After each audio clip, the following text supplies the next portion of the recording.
어느 교회 찬양사역자가 앞에서 찬양을 인도했습니다.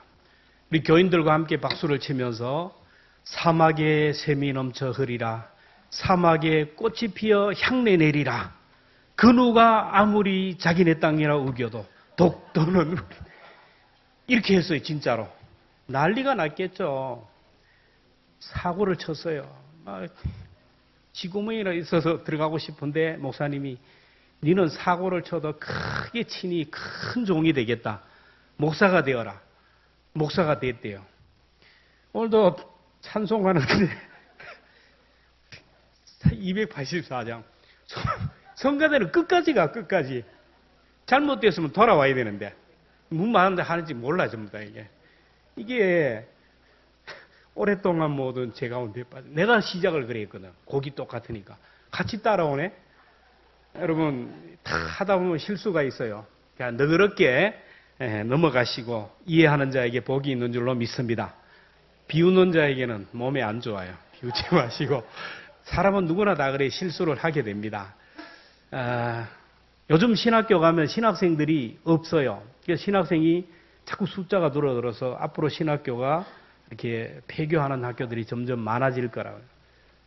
우리 때만 해도 한 20대, 30대가 학생이 주였는데 지금은 평균 50대가 주가 된대요.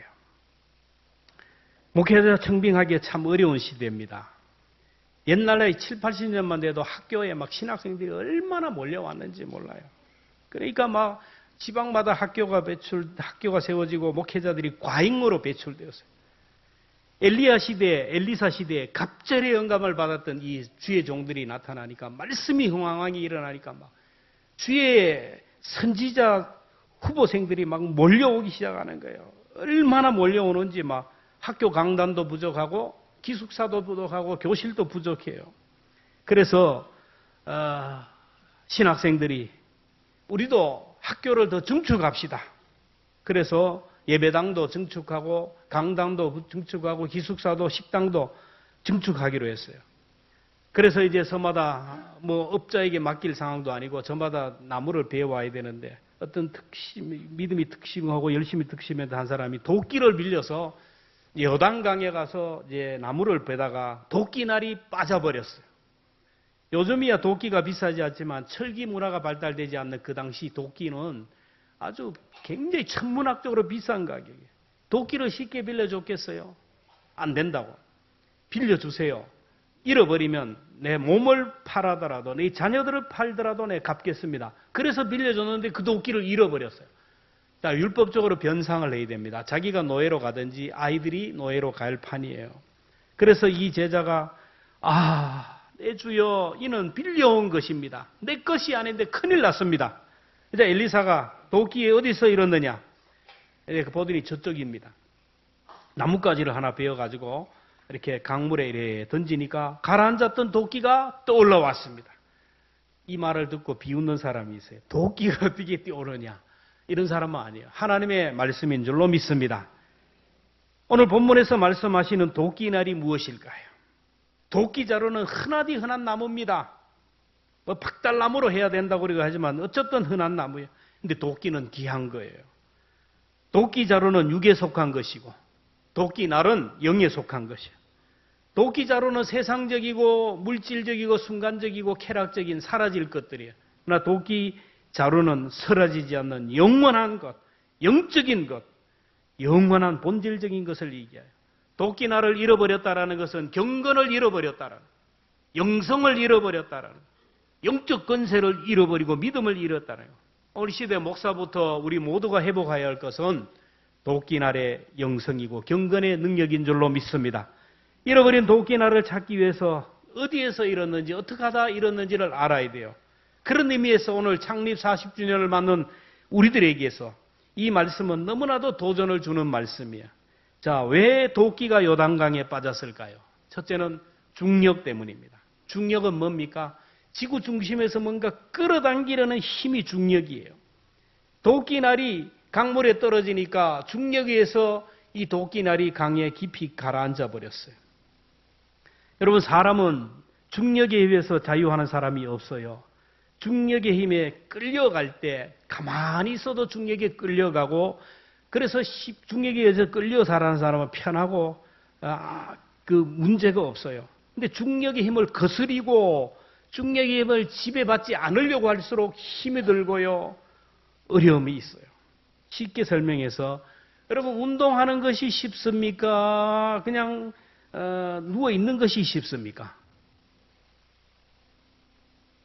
오르막이 쉽나요? 내리막이 쉽나요? 세상에 가만히 앉아있는 사람보다가요, 뛰어가는 사람이 힘들어요. 쉽게 설명하면 막 뛰는 사람보다가 걸어가는 게 쉬워요. 걷는 것보다 더 쉬운 것은 그냥 서 있는 게 쉬워요. 서는 것보다 더 쉬운 것은 앉아있는 게 쉬워요. 여러분 이것보다 더 쉬운 자리에 어떤 분이와 누워버려요.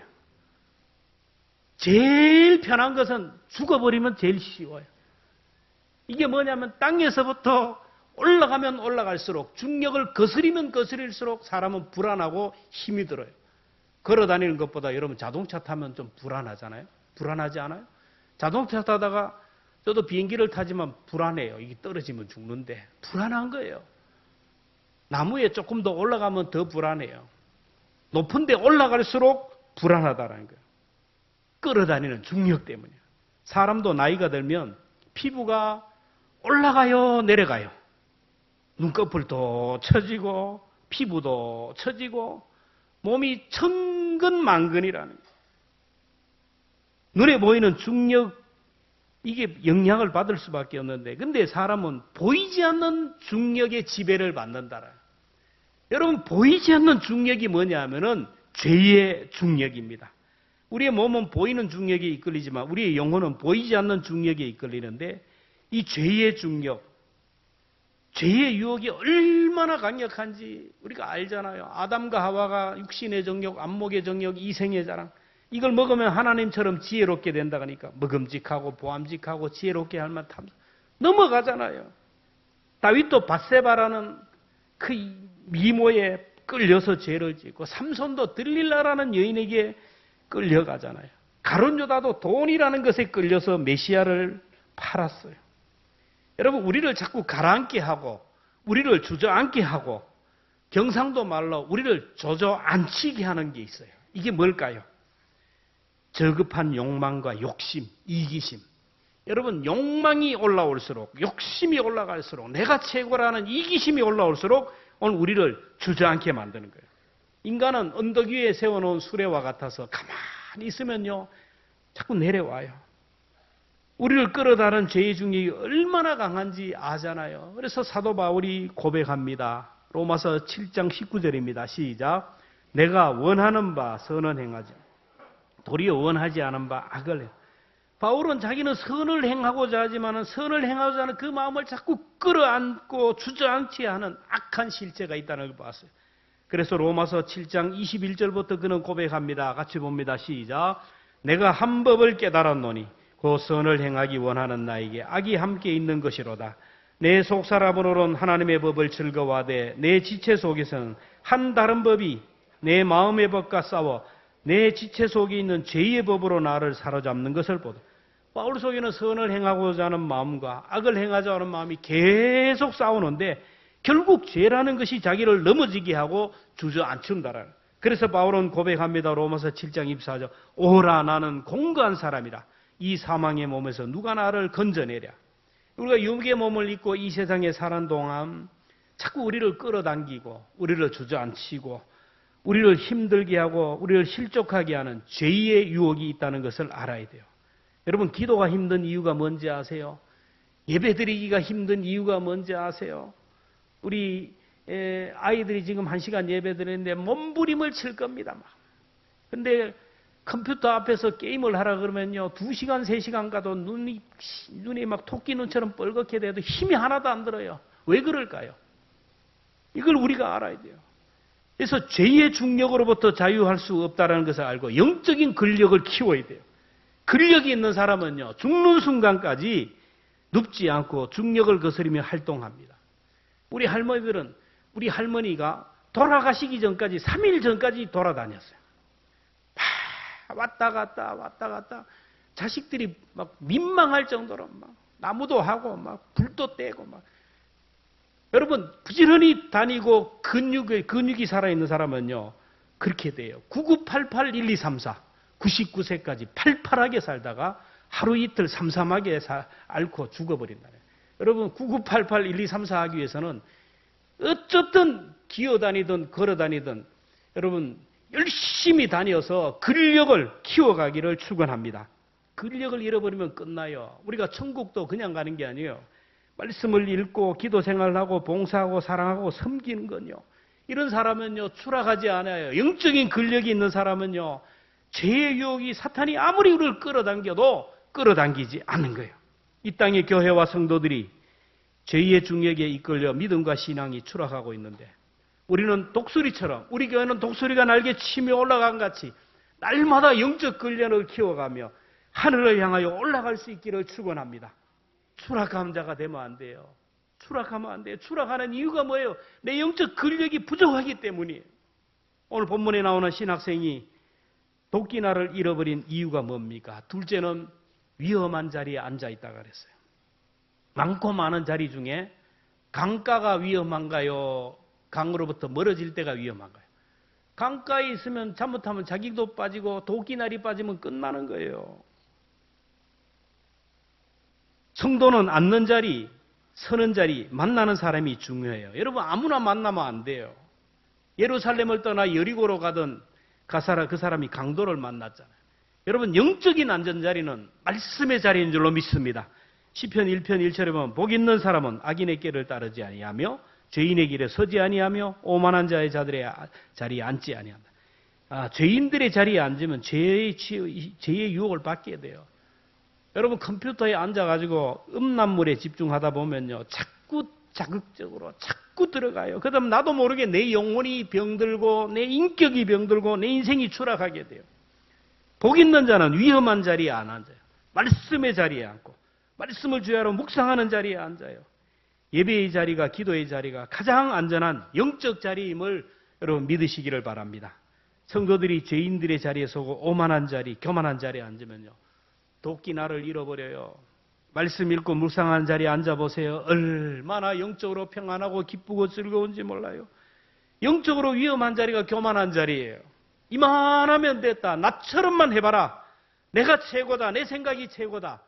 이미 아마 도끼날이 빠지고 추락하고 있는 거예요. 게으르고 나태하게 돼요. 고린도전서 10장 12절 그런즉 선절로 생각하는 자는 넘어질까 조심하라. 내가 부족하다는 것을 알기에 기도합니다. 내가 안 된다는 것을 알기에 하나님을 의지하는 거예요. 나는 너무 약한 존재라는 것을 알기에 전적으로 하나님을 신뢰하게 돼요. 이만하면 됐다. 이 정도면 됐다. 그러니까 결국에는 이런 사람이 교만하는데 100% 넘어져요. 잠언 11장 2절에 보면 교만이 오면 뭐가 옵니까? 욕도 오거니와 겸손한 자에게는 지혜가 온다. 내가 하고 얼굴을 높이 들고 내 소리를 이렇게 높이면요 욕이 와요. 사람들이 뒤에서 손가락질을 합니다. 저게 욕이 와요. 아이고 당신이 최고죠. 포유 당신이 이러면요 뭐가 옵니까? 지혜가 와요. 사람들은 얘기해 내가 머리를 숙이면 저게 나를 더 짓밟는다. 아니에요. 잠언 16장 18절에 교만은 패망의 선봉이요 거만한 사람은 넘어짐의 앞바위다. 예레미야 50장 32절에 교만한 자가 걸려 넘어지겠고 그를 일으키는 자가 없을 것이다. 자, 우리가 인간관계 속에서 잘 기억해야 돼요. 내가 저 사람에게 지고 내가 내려놓고 내가 졌다 그러면 저 사람이 이후로 나를 계속 짓밟고 나를 무너뜨릴 것이다. 폭군이 될 것이다. 인간적인 생각이에요. 부부관계도 내가 한 번 양보하고 두 번 양보하면 저게 나를 버리제이 없어진다. 아니에요. 다윗과 사울 보세요.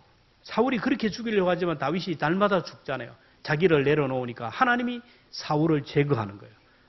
내가 저 사람에게 내려놓고 저 사람에게 머리를 숙이면 내가 지는 것 같지만 하나님이 그 사람을 제거합니다. 이 하나님의 법칙이에요. 내가 죽으면 하나님이 일하셔요. 그러므로 우리는 관계의 모든 삶 속에서 나를 내려놓고 내가 죽고 겸손한 자리에 이르기를 주의 이름으로 축원합니다. 자꾸 게으르면요 다섯천어처럼 기름 떨어지는 줄 모르고 차요. 영적으로 게으르면요 자꾸 기도하지 못하면 자꾸 낭패를 당하게 돼요. 기도가 떨어지면 자꾸 떨어져요. 사도행전 20장에 보면 유집사님이 나오잖아요. 유두고가 바울이 이제 설교를 하는데 이제 설교가 좀 길어지죠. 마지막 설교니까 길어지죠. 그래서 막 졸리죠. 덥다고 혼자 살려고 공기통, 한기통 창문에 올라가서 이렇게 설교를 듣다 꼬닥꼬닥 졸다가 어디 됐어요? 바닥에서 졸았으면 괜찮은데 왜 높은 데 올라가서 위험한 데 졸다가 떨어졌어요. 오늘도 말씀에 집중하지 못하고 말씀 읽지 않고 말씀 일에 집중하지 못하면요 자꾸 믿음이 떨어져요. 설교 시간에 자꾸 졸고요. 말씀 묵상하지 않고요. 설교 시간에 앉아 있지만은 목사님 봄 보여요. 눈은 뜨고 있는데 마음은 이미 출장을 다녀 여기저기 집에 갔다가 보고 아이고 언제 마치노? 다음 주일 체육대회 할 때 선물을 뭘 준비하노? 이게 안 돼 이게. 여러분 설교를 들을 때는 금을 캐듯이 해야 돼. 금을 캐요. 금이 많아요? 돌이 많아요? 그러면 목사가 설교를 하면 금이 많아요? 돌이 많아요? 예? 이만하면 금이 나오잖아요. 금을 캐야 되는데 이 돌을 자꾸 캐요. 그 가운데 오늘도 찬송을 그래요. 오랫동안 모든 제 가운데 빠져 하는데 아침부터 저녁까지 뿌려봅시다. 목사가 그래 말이야. 이렇게 하면은 이게 돌을 캐는 거예요. 그래서는 안 되는 거예요. 여러분 설교 시간에 졸게 하는 것은 누구 책임이에요? 목사 책임이에요. 그러나 또 조는 사람 본인 책임도 있어요. 한 80%가 50%가 졸면 목사 책임이지만 한 5% 10% 조는 건 누구 책임이에요? 본인 책임이에요. 옛날에 어떤 목사님이 이제 설교를 하는데 설교가 자꾸 길고 지루하니까 교인들이 짜증이 나요. 설교니까 길다고 할 수도 없고 막 스트레스를 받고 있는데 어느 날 목사님이 이제 설교하기 위해서 설교 원고를 성경책 들고 딱 나오다가 교인을 만났어요. 원고책을 들고 마루에 딱 놓고 교인들과 인사하는데 걔가 막 설교 원고를 물고 도망을 가버렸어요. 기가 막히네. 뛰어가도 안 되고 예배 시간에. 그래가지고 그냥 성경책만 들고 올라갔는데 머리가 하얗죠. 준비한 거는 있고. 그래가지고 평소에 반도 안 되게 설교를 했어요. 그러니까 예배가 끝나니까 난리가 났어요. 은혜로웠다고 오늘 얼마나 설교가 은혜로웠다고 난리가 났어요. 이게 기가 막히는 노릇 아니에요. 그러니까 목사는 내가 지금까지 설교를 내가 괜히 헛수고를 하고 많이 나요. 열심히 해가지고 짧게 했어요. 그러니까 막 교인들이 너무너무 좋아하는 거예요. 그러니까 그 교회 장로님이 소고기를 사가지고 걔에게 갖다 주면서 다음 주일에도 물고 가. 다음 주에도 물고 가. 기가 막힐 노릇 아닙니까? 이 목사님이 막 준비하니까 막 교인들이 좋아하는 거예요. 막 그래 좋아하는 거. 소문이 안동교회까지 소문나 이웃교회. 안동교회 장로님이 그 집 개 새끼 나면 우리 교회에 분양해달라. 서부교회에서도 우리 집에 분양해달라. 새끼도 안 낳았는데 분양이 끝났다라는 거예요. 여러분 지금 온 세대 예배가 내가 이렇게 애를 쓰고 있어요, 여러분. 여러분 설교가 졸리면 지금 내가 영적인 위험한 지대에 앉았다라는 거예요. 꼬닥꼬닥 졸고 기도를 쉬고 설교 시간에 졸고 말씀 읽지 않고 교회 일이 막 짜증나고 스트레스를 받아 지금 졸고 있는 거예요. 어떻게 돼요? 계속 졸아야 돼요? 졸면요 높은 데 있을수록 떨어져요. 목사일수록 떨어지고 장로일수록 떨어져요. 떨어지면 골로 가는 거예요. 여러분 설교를 들을 때 졸리지 않는 방법은 설교를 받아 쓰세요. 다 쓰면 돼요. 써서 이걸 다음 주에 설교를 시험 본다 생각하고 이 설교를 가지고 다른 사람에게 내가 한 번 더 전한다고 생각하면 절대로 졸지 않아요. 여러분 꼭 기억할 수 있기를 바랍니다. 위험한 자리에, 교만한 자리에, 게으름의 자리에 말씀 밖에 앉지 않기를 축원합니다. 그리고 왜 도끼를 잃어버렸을까요? 도끼를 렌트해왔기 때문에 빌린 거예요. 여러분 빌린 것으로는 역사가 일어나지 않아요.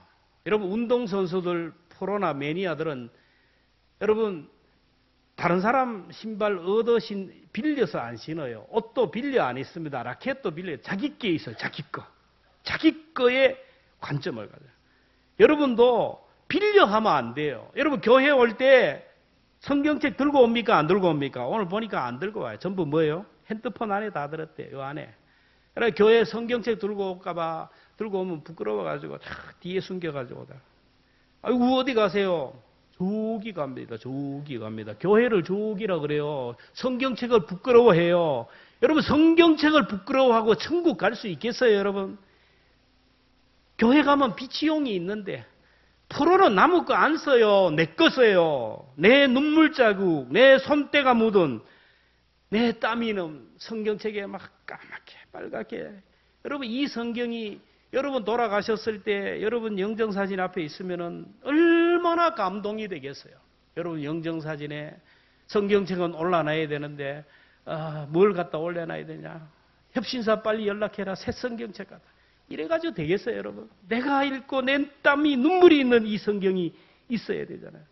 선지자의 생도가 자기 도끼였다면 절대로 안 잃었어요. 내 도끼였으면 감이 있어요. 하다가 보면 이게 뭔가 문제가 있네. 그래서 다시 자루를 줘야든지 단도를 해서 빠지지 않게 했어요. 남의 도끼이기 때문에 막 휘두르다가 잃어버렸어. 체험적인 신앙. 내가 하나님을 만나고 내가 하나님을 경험하고 하나님을 직접 체험한 사람은요. 도끼가 흔들리는 것을 알아요. 도끼날이 빠져나가는 거 알아요. 그러다가 이러면 안 되는데 내가 이렇게 신앙생활을 하면 안 되는데 내가 이렇게 기도 안 해서 내가 안 되는 줄 알면서 왜 그럴까? 결국에는 깨닫게 돼요. 우리가 신앙생활을 해도 체험이 있어야지 자꾸 다른 사람을 통하여 간증을 듣고 간접적인 것은 안 돼. 욥이 그러잖아요. 욥기 42장 5절에 보면 내가 죽게 대하여 귀로 듣기만 하여 싸우되 이제는 눈으로 배움나이다. 성령 충만해서 주님을 만나는 체험이 있어야 돼요. 그래서 예수님이 십자가에 못 박혀 돌아가시면서 하신 말씀이 사도행전 1장 4절입니다. 시작. 예루살렘을 떠나지 말고 내게 들으신 바 아버지께서 약속하신 것을 기다리라. 성령을 기다리라는 거예요. 누가복음 24장 49절 시작. 너희는 위로부터 능력으로 입힐 때까지 이 성에 머물라. 제자들이 가서 기도해, 전도해, 열심히 봉사해, 섬겨 아니에요. 성령 받기 위하여 예루살렘을 떠나지 말라라는 거예요. 성령 받지 않고 사역하고 성령 받지 않고 전도하고 성령 받지 않고 하는 모든 것들은 도끼날 빠진 도끼자루만 휘두르는 거예요. 여러분 도끼자루만 휘두르면요. 멀리서 보면요. 쉑쉑 소리도 나고요. 막 폼이 좋아요. 화려해요. 와 대단한 것 같습니다. 그런데 누가 알아요? 본인이 알아요. 도끼자루만 두드려 보세요. 한번 집에 가서. 도끼날이 없이. 도끼자루 가지고 때리면 때릴수록 누가 아파요? 자기 손만 아파요. 여러분 성령 받지 않고 체험적이 없이 그냥 교회에서 열심히 하면 할수록 봉사하면 봉사할수록 본인이 아파요. 본인이 스트레스를 받아요. 그래서 본인이 그냥 포기하여 본인이 자포자기에 넘어가는 거예요. 예수님이 하늘로 승천할 때 500명의 성도들이 보는 가운데 약속하신 성령을 기다리라고 했는데 오순절 성령 마가의 다락방에 몇 명이 모였어요? 120명이 성령 받았어요. 그럼 나머지 380명은 어디 갔어요? 도끼질을 하다가 안 되니까 그냥 포기하고 간 거예요. 380명의 이름 교회사에 없어요. 성령 받지 않고 인간적인 방법으로 섬기고 그런 사람은요. 도끼를 휘두르 도끼 자루만 흔들다가 제풀에 꺾여 세상으로 가요. 오늘도 교회 안에는 체험이 있고 간증이 있는 영적 임재에 살아가는 사람이 있는가 하면 그렇지 않고 흉내만 내는 사람이 많아요. 성령 충만하지 않고 찬양을 해보세요. 화려합니다. 대단합니다. 그러나 감동이 없어요. 성도들이 은혜를 못 받아요. 성령 받지 않고 교사들이 아이들을 가르쳐 보세요. 아무리 많은 자료, 도구 가지고 해도 아무리 좋은 걸 먹여도 변화가 없어요. 변화가 없어요. 성령 받지 않고요. 여러분 기도해 보세요. 오래 못합니다. 기도문을 100개 가지고 하면 화려한 것 같지만 역사가 일어나지 않아요. 목사도 마찬가지예요. 성령 받지 않고 설교하면요. 아무런 일이 일어나지 않아요. 여러분 원하기는 체험적인 신앙을 가지고 도끼자루만 흐드리는 것이 아니라 정말로 도끼날을 회복할 수 있기를 축원합니다. 마지막으로 왜 도끼날을 잃어버릴까요? 너무 중요한 말씀이에요. 우리가 들어야 돼요. 주의 일을 하다가 도끼날을 빼앗겼어요. 자기 집 짓다가 한 게 아니에요. 아버지 집 주의 성전, 선지 동산을 만들다 그랬어요. 우리가 교회 일을 하다 보면요, 믿음이 자라고 신앙이 자랄 수 있지만 까딱 잘못하면 가지고 있는 신앙까지 잃어버릴 수가 있어요. 보면 교회에 관심이 없는 사람 주일날 한 번 와서 예배드리고 아니면 뭐 한 달에 한 번 예배드리고 이런 사람은요 절대 시험이 안 들어요. 문제가 없어요. 아무렇지 않아요. 근데 주일 낮에도 주일 오후에도 수요일도 때로는 새벽에도 교회에서 열심히 봉사하는 사람이 어느 날 갑자기 시험이 들고 상처를 받아요. 그런 사람이 교회를 떠나요. 교회 열심히 한 사람이 상처받고 시험이 드는 이유가 뭡니까? 사람을 의식해서 사람을 의식하면 반드시 시험이 들어요. 여러분, 우리는 무익한 종입니다. 하나님이 나를 구원해 주시고 하나님이 나에게 은혜를 주셔서 은혜에 감사해야 하는 거예요. 그래서 열심히 봉사하고 열심히 헌신하고 나서 뭐라 그래요? 나는 무익한 종입니다. 이 자세가 돼야 되는데 내가 이만큼 했는데 자꾸 내 의가 드러나요. 내 힘이 드러나요. 그러니까 내 힘이 부딪히고 내 의가 부딪히면 시험이 들어요. 자, 그렇다면 내 삶을 돌아보시기를 바랍니다. 내 사역 가운데 얼마나 능력이 나타납니까? 신앙생활 10년, 20년, 30년 했는데 내 마음의 변화가, 내 삶의 변화가 얼마나 일어났습니까? 나에게 도끼가 있다면 변화가 일어나야 되는데, 간증거리가 있어야 되는데 무엇이 변화가 되었습니까? 예수님을 믿는 자라면요, 기도는 응답이 되어야 되고요. 예수를 믿는 자라면 사역의 열매가 나타나야 돼요. 저는 새벽마다 기도해요. 계속 그런 기도밖에 안 나와요. 하나님, 도끼자로만 휘두르는 목사가 되지 않게 해달라고. 우리 교회 성도들도 도끼자로 휘두르다가 자빠지는 성도가 없게 해달라고 기도해요. 도끼자로 흔들면요 화려합니다. 사람들이 보면 이야, 기도 은혜 받았습니다. 아유, 목사님 잘하시네요. 아유, 어떻게 그렇게 열심히 하세요? 그런데 자기는 알거든요. 도끼 날이 없거든. 자루만 두드려요. 옆에 분들에게 물어봅시다. 댁은 도끼 날이 있습니까?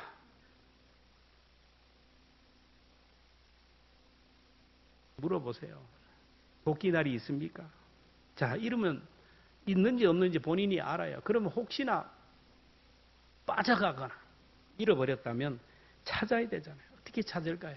지금부터 잘 들으세요. 엘리사가 나뭇가지를 강에 던지니까 물속에 있는 가라앉았던 도끼가 올라왔어요. 중력으로 깔아앉았던 것이 중력의 힘에서 벗어나서 올라왔어요. 여러분, 우주 비행사들이 그 우주선 안에 들어가면 중력이 없잖아요.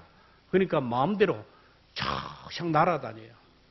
딱 되니까 올라왔어요. 6절에 엘리사가 나뭇가지를 베어 물에 던져 새도끼를 떠오르게 하고, 딱 이 말씀을 보면 출애굽기 15장의 말씀이 나와요. 이스라엘 백성들이 수르 광야에 들어갔는데 목이 말라 먹을 게 없어요. 물이 없어요. 근데 물을 만났는데 그 물이 너무 써서 먹을 수가 없어요. 그래서 막 불평할 때 하나님이 말씀하세요. 출애굽기 15장 25절. 여호와께서 그에게 한 나무를 가리키니 그가 물에 던지니 물이 달게 되었더라. 모세가 쓴물에 나무를 던지니까 단물로 변해요. 엘리사가 요단강에 나무를 던지니까 도끼가 떠올리고, 쓴물에 나무를 던지니까 쓴물이 단물로 변했어요. 그럼 모세가 던진 나뭇가지, 엘리사가 던진 나뭇가지가 뭐예요? 이 나무는 성경에 보면 사형틀, 곧 십자가를 의미하는 거예요. 요단강은 죽음을 상징합니다.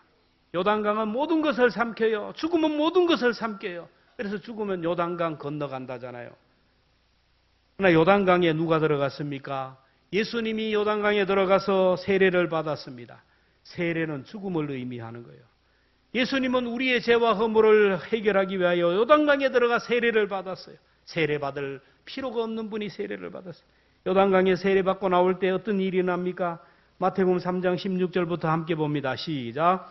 예수께서 세례를 받으시고 곧 물에서 올라오실새 하늘이 열리고 하나님의 성령이 비둘기같이 내려 자기 위에 임하심을 보시더니 하늘로부터 소리가 있어 이르시되 이는 내 사랑하는 아들이요 내 기뻐하는 자라 하니라.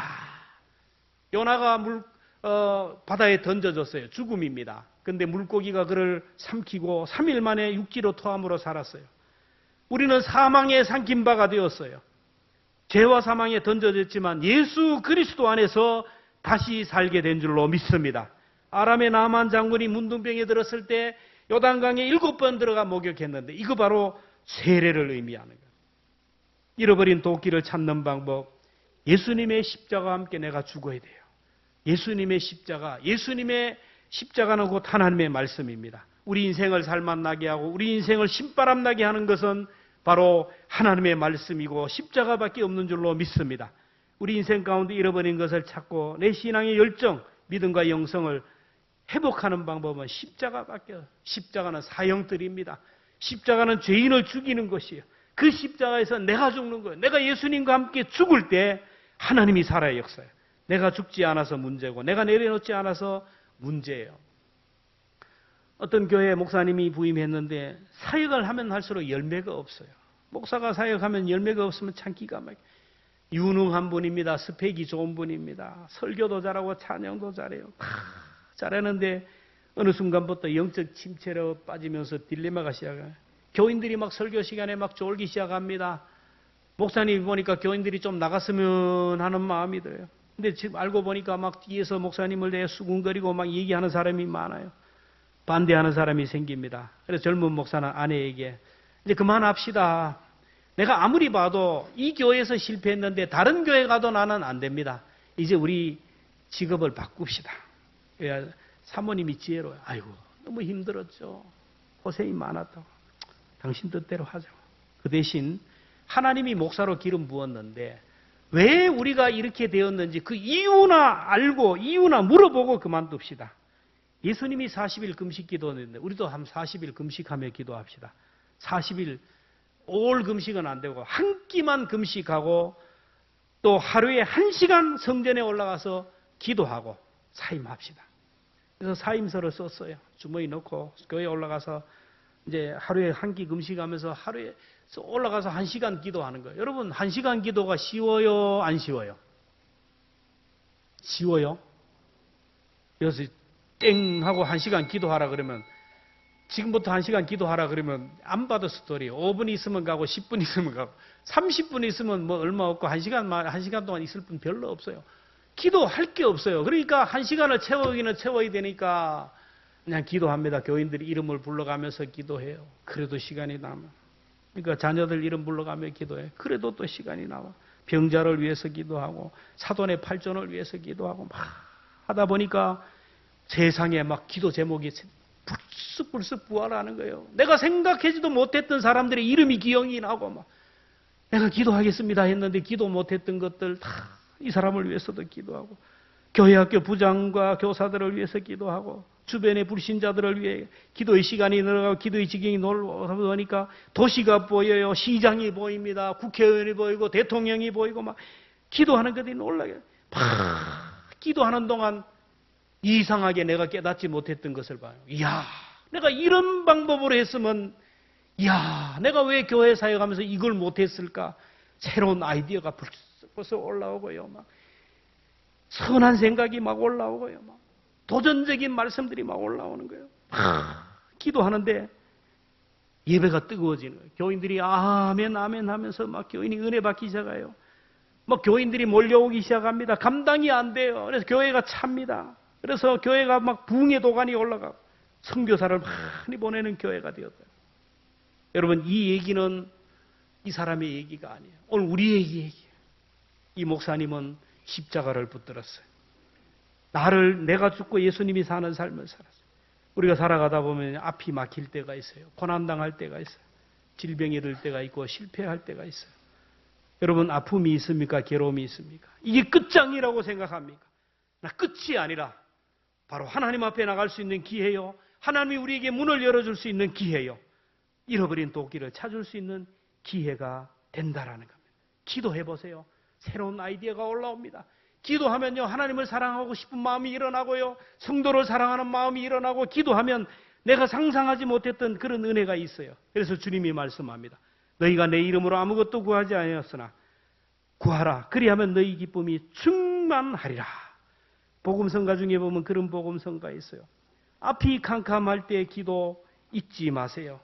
오늘 집을 나서기 전 기도했나요? 마음에 분노가 가득할 때, 어려운 시험 당할 때에 내 일생 다가도록 기도하. 이 찬양하면서 여러분 정말로 잃어버린 이 새도끼를 발견하고 잃어버린 신앙을 회복할 수 있는 그런 시간 되었으면 좋겠습니다. 우리 함께 찬양합시다.